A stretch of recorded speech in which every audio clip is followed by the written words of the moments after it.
नमस्कार, आप सभी का एबी क्लासेस में स्वागत है। आज हम पढ़ेंगे प्रोटोजोआ जनित रोग। इसमें सबसे पहला है पायरिया। पायरिया एंटीअमीबा जिंजीवैलिस प्रोटोजोआ की वजह से होता है। इसका फैलाव चुंबन के द्वारा होता है। इसमें प्रभावित अंग है दांत तथा रक्त वाहिका। इसके लक्षण है दांतों से रक्तस्राव, दांतों में सड़न, दंत क्षय। इसका रोकथाम और इलाज है दांतों की सर्जरी और सफाई। अब हम पढ़ेंगे कवक जनित रोग। कवक जनित रोग में पहला रोग है दमा। दमा एस्परजिलिस फ्यूमिगेट्स कवक की वजह से होता है। इसका फैलाव हवा के द्वारा होता है। इसमें प्रभावित अंग है फेफड़े, श्वसन तंत्र। इसका लक्षण है सांस लेने में परेशानी, त्वचा पर लाल चकत्तों का बनना। इसके रोकथाम तथा इलाज है डेल्टा कोरिटोल अथवा एड्रिनेलिन दवाओं का उपयोग। इसका परीक्षण है स्पाइरोमेट्री। अब हम पढ़ेंगे खाज और खुजली के बारे में। यह एस्केरिस इसके बीच कवक की वजह से होता है।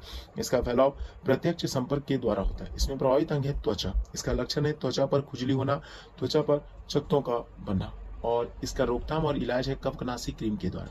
अब हम पढ़ेंगे दाद के बारे में। दाद ट्राइकोफाइटोन कवक की वजह से होता है। इसका फैलाव रोगी व्यक्ति के संपर्क में आने से होता है। इसमें प्रभावित अंग है त्वचा और इसका रोकथाम है कवकनाशी क्रीम के द्वारा। अब हम पढ़ेंगे हाथी पाँव के बारे में। हाथी पाँव ट्राइकोफाइटोन कवक की वजह से होता है। इसमें फैलाव संक्रमित फर्श अथवा चटाई के द्वारा होता है। इसका प्रभावित अंग होता है त्वचा। इसमें लक्षण होते हैं त्वचा पर खुजली होना या पैरों का सूजन। इसका रोकथाम और इलाज है कवकनाशी क्रीम के द्वारा। अब हम पढ़ेंगे पादप में होने वाले रोग। पादप में वैसे रोग जो विषाणु जनित रोग हैं। उसमें सबसे पहला आता है तंबाकू मोज़ेक विषाणु।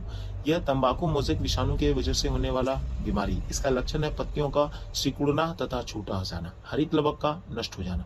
इसके रोकथाम तथा इलाज है फसल चक्र को अपनाना या रोगग्रस्त पादप को नष्ट करना या पाराजीव फसलों का उपयोग करना।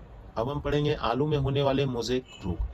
यह पोटैटो वायरस की वजह से होता है। इसका लक्षण पत्तियों का पीलापन तथा बोनापन या पत्तियों का चितकावरापन होता है। इसमें रोकथाम तथा इलाज है रोगग्रस्त पादप को जलाना या फसल चक्र का उपयोग करना।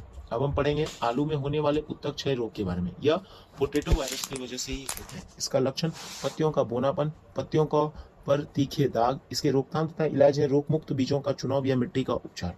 अब हम पढ़ेंगे पादप में होने वाले कवक जनित रोग, जैसे आलू का अगोता अंगमारी रोग या अल्टरनेरिया सोलेनी कवक की वजह से होता है। इसका लक्षण पत्तियों पर भूरे तथा छल्लेदार धब्बों का बनना। इसमें पत्तियों का गिरना, पादप की शीघ्र मृत्यु। इसके रोकथाम तथा इलाज है कवकनाशी का उपयोग। अब हम पढ़ेंगे आलू में होने वाले पचेता अंगमारी रोग के बारे में। यह फाइटोफथोरा इंटरपेसनस कवक की वजह से होता है। इसका लक्षण पत्तियों तथा तनों पर काली भूरी पट्टियों का बनना, पादप का सूखना तथा गलन। इसके रोकथाम तथा इलाज है फसल चक्र को अपनाना, कवकनाशी का उपयोग, स्वस्थ बीजों का चुनाव। अब हम अगले पार्ट में कुछ बचे हुए बीमारी के बारे में पढ़ेंगे। धन्यवाद। जय हिंद।